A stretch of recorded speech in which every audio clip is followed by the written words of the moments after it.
Ada beberapa orang yang berkomentar di channel saya meminta khusus untuk melihat yang lagi viral di Karawang. Katanya ada seorang yang kemudian membongkar kursi Prabu Siliwangi. Apa benar ada kursi Prabu Siliwangi di masjid lalu dibongkar? Di Masjid Agung ya. Berarti Karawang itu Syekh Kuro ya. Kenapa menarik berbicara sejarah sekarang? Karena kita punya pemimpin di Jawa Barat yang mengaktifkan sekali kesadaran akan budaya, sejarah, leluhur orang-orang Pasundan. Dan beliau berpegang teguh, berkomitmen untuk menjaga itu semua. Ya, apakah ada kaitannya Syekh Kuro dengan Prabu Siliwangi? Oh, ada.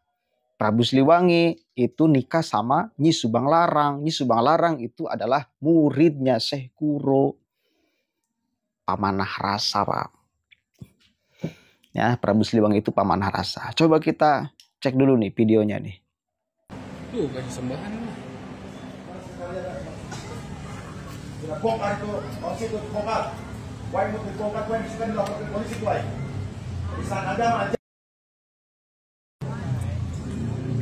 Lihat kursinya, lihat sini. Masa ada kursinya?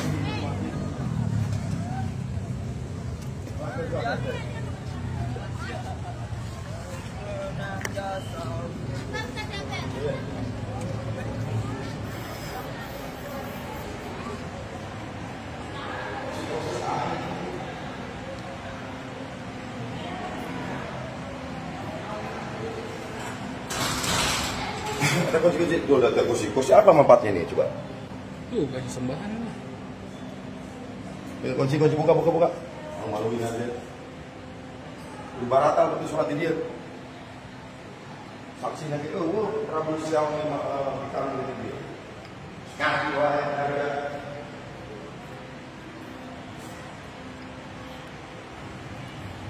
Kata kunci, kata di mana? Kalau waktu ini datang kunci dah. Kata kunci itu mana kunci? Bejakan kata kunci naon? Kata kunci di mana? Kalau waktu itu kunci apa? Bejakan kata kunci rapiah. Waktu sholat berat dari dia. Itu kalau kan, oh buktinya sejarahnya. Prabu Siliwangi bukan korupsi ya dirinya, pertanyaan. Jadi yang jelas bahwa di Karawang ini membuat konteks mitos sehingga menjadi bentuk penistaan agama itu. Ada kunci di mana kunci? Kunci ditutup. Oke, itu ngamuk-ngamuk ya si akangnya, lupa sepatunya nggak dicopot pula. Nah, pertanyaan kita apakah benar itu kursi Prabu Siliwangi? Saya pun nggak tahu dan saya cek itu tuh ya, cari di website, cari saya orang-orang yang mereaksi video itu. Banyak orang Karawang yang tidak tahu bahwa di sana ada kursinya. Jadi nggak tahu, saya bukan orang Karawang. Ya, barangkali di sini juga ada yang tahu sejarah kenapa itu kursi ada dan apakah benar itu kursi Prabu Siliwangi. Apa karena ada kaitannya dengan Syekh Kuro sehingga kursi Prabu Siliwangi ditaruh di dalam masjid? Kalau memang itu, maka harus dijaga. Ya, tinggal diawasi aja, jangan sampai disembah. Tapi walau alam kita juga nggak tahu itu benar apa tidak sebagai kursi Prabu Siliwangi. Dan saya juga baca, cari-cari di media-media, apakah iya di Masjid Karawang itu ada kursi Prabu Siliwangi. Nggak ada yang menuliskan media itu. Ya, artinya ini harus dikonfirmasi, harus ada yang mengklarifikasi. Benarkah ini kursi Prabu Siliwangi? Mestinya yang dari pengacaranya ini juga jangan seperti itu, arogan. Maksudnya musyawarah, siapa yang naruh itu mesti di sana, apakah sudah lama, sejarahnya seperti apa dan lain sebagainya. Itu biar jelas gitu loh. Jangan tiba-tiba masuk memberikan keterangan musyrik-musyrik dan lain sebagainya. Begitulah, nggak boleh seperti itu menurut saya. Karena akan menghasilkan ketimpangan informasi. Kalau memang ini kursi bersejarah, tetap harus dijaga mau bagaimanapun. Ya. Kita baca coba beritanya nih. Pengacara ini bongkar kursi diduga milik Prabu Siliwangi di Masjid Agung Karawang. seorang advokat dari kantor hukum Arya Mandalika, Hendra Supriyatna, SHMH, membongkar sepasang kursi yang diduga bekas pasangan pengantin Prabu Siliwangi dan Nyai Subang Larang di Masjid Agung Karawang. Sekali lagi memang sejarahnya Prabu Siliwangi atau Pangeran Pamanah Rasa itu mendatangi Syekh Kuro. Tujuannya tadinya mau membunuh Syekh Kuro. Ya, karena menyebarkan Islam. Ajaran apa sih, kata Prabu Siliwangi. Ketika didatangi mau dibunuh, lihat ada Nyi Subang Larang, cantik. Ketika melihat Nyi Subang Larang, jangankan ingin membunuh Syekh Kuro, malah kelepek-kelepek. Mintalah Nyi Subang Larang untuk menikah dengan Prabu Siliwangi. Gitu, Pak. Nikah langsung sama Nyi Subang Larang. Memang sejarahnya ada kaitannya Nyi Subang Larang, Syekh Kuro, Prabu Siliwangi. Apakah benar di Masjid Agung sana dinikahkannya dan kursi itu yang dipakai? Kita nggak tahu. Kalau memang itu kursi yang dipakai, itu kursi bersejarah. Mesti dimuseumkan. Ya, kalau takut di dalam masjid dipakai penyimpangan, disembah dan lain sebagainya.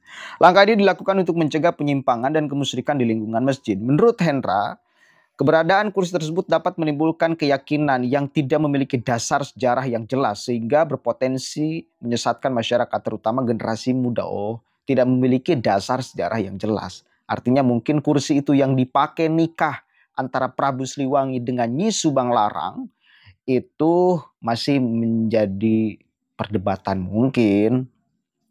Ya, tidak jelas sejarahnya.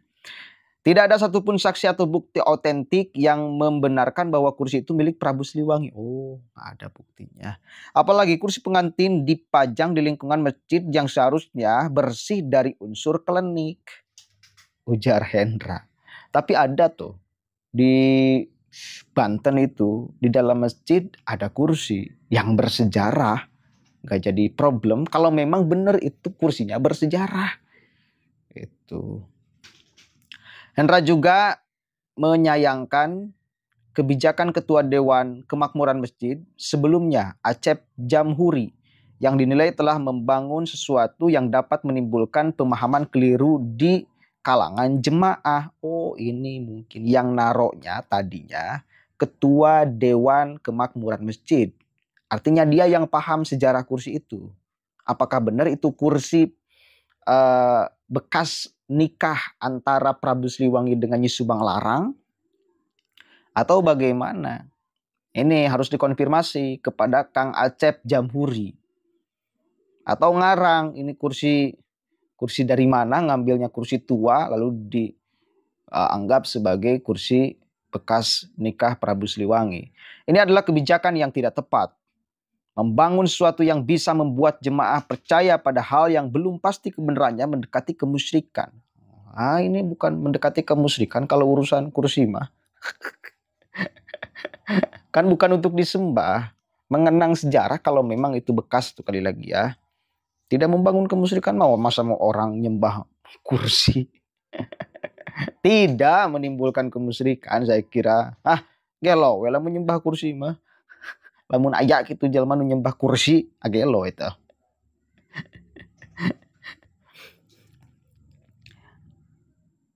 Masjid Agung Karawang atau yang dikenal sebagai Masjid Agung Syekh Kuro merupakan salah satu masjid tertua di Pulau Jawa. Masjid ini didirikan pada tahun 1418 Masehi atau 338 Hijriah oleh Syekh Hasanuddin bin Yusuf Siddiq atau Syekh Kuro. Kenapa Syekh Kuro? Karena beliau itu merdu suaranya, kori lah kalau zaman sekarang itu, sehingga dilabeli dengan Syekh Kuro. Nama aslinya Syekh Hasanuddin bin Yusuf Siddiq. Bersama Syekh Abdurrahman dan Syekh Maulana Idhopi dengan usia lebih dari 6 abad. Masjid ini lebih tua dibandingkan Masjid Agung Cirebon dan Masjid Agung Demak. Sebagai masjid bersejarah yang memiliki nilai-nilai keislaman yang kuat, diharapkan Masjid Agung Karawang tetap menjadi tempat ibadah yang murni dan terhindar dari praktek-praktek yang berpotensi menimbulkan kesalahpahaman dalam beragama.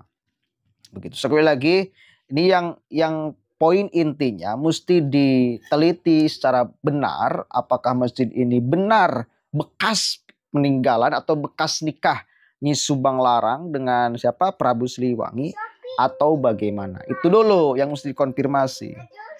Setelah itu terkonfirmasi benar atau tidaknya baru menyikapi ini harusnya seperti apa. Harus dikemanakan. Yang lebih aman dimuseumkan. Hati-hati. Jangan merusak sejarah juga. Ya. Berharga itu sejarah. Mudah-mudahan ada manfaatnya. Barangkali ada yang bisa menjelaskan secara sempurna di kolom komentar. Monggo ya, yang paham asbabun nuzul kursi itu.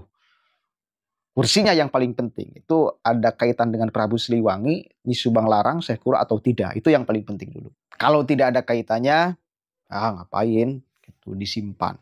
Tapi kalau ada kaitannya, ini Mang Hendra juga kurang ajar gitu loh.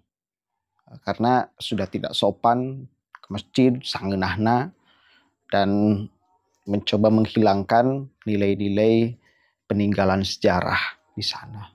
Oke, coba barangkali ya ada yang paham. Assalamualaikum warahmatullahi wabarakatuh. Udah mulai ada anak nih, ajak ngabuburit.